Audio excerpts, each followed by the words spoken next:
देखतो लगनिया टूटतो पारनवा तपी लाई दी हो पानिया तले नस में जा हरिया ते सुई आगे जाने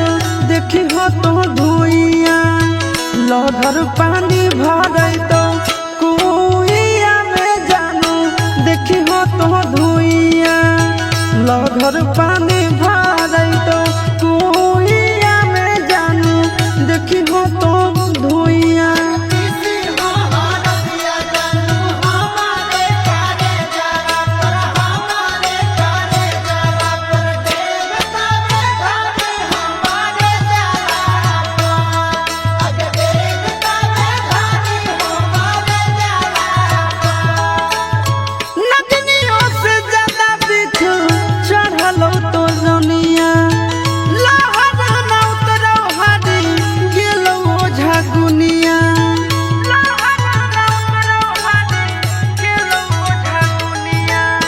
नगनियों से ज्यादा दिख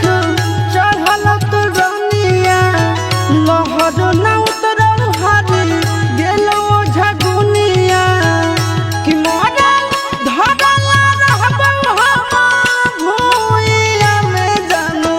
देखी हो तो धुइया लहर पानी